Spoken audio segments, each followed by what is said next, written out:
The old appeals to racial, sexual, and religious chauvinism, to rabid nationalist fervor, are beginning not to work. Business of who I am and whether I'm good or bad or achieving or not, all that's learned along the way. Just a ride.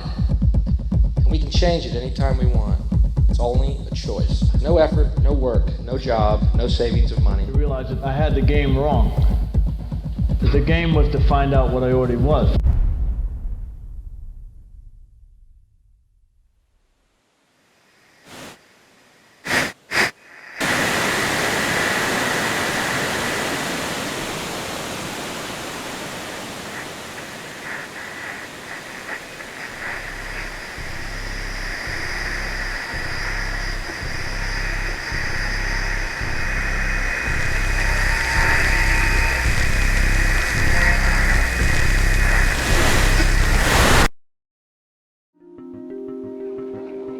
We were saying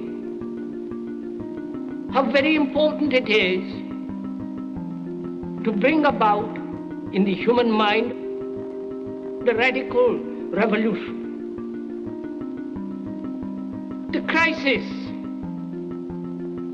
is a crisis in consciousness,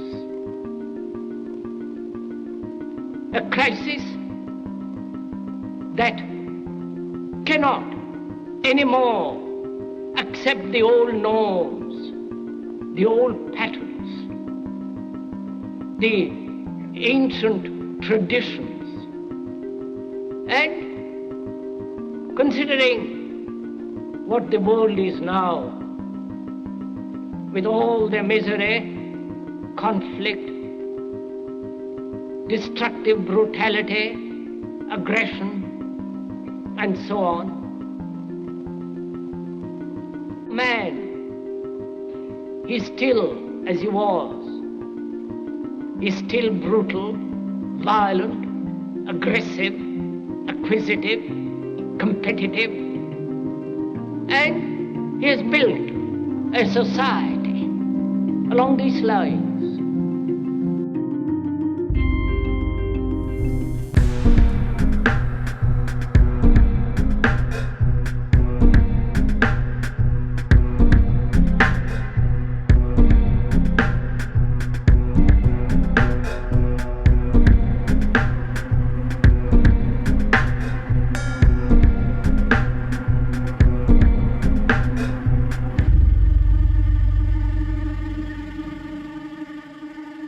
Society today is composed of a series of institutions.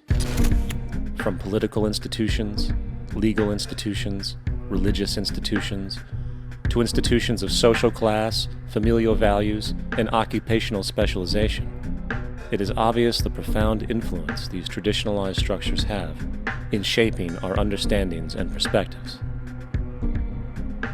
Yet, of all the social institutions we are born into, directed by, and conditioned upon, there seems to be no system as taken for granted and misunderstood as the monetary system. Taking on nearly religious proportions, the established monetary institution exists as one of the most unquestioned forms of faith there is.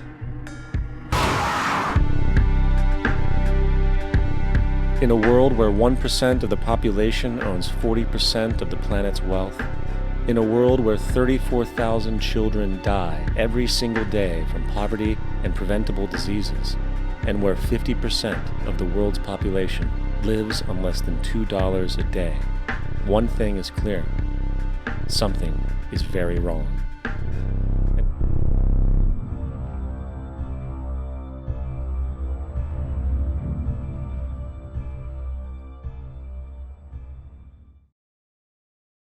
What we are trying during all these discussions and talks here is to see if we cannot radically bring about a transformation of the mind.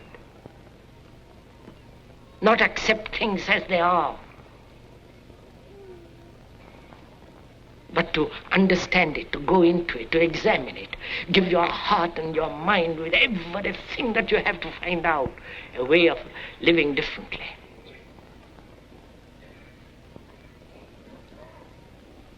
But that depends on you and not somebody else. Because in this there is no teacher, no pupil, there's no leader, there's no guru, there's no master, no savior. You yourself are the teacher and the pupil, you are the master, you are the guru, you are the leader. You are everything. And to understand is to transform what is.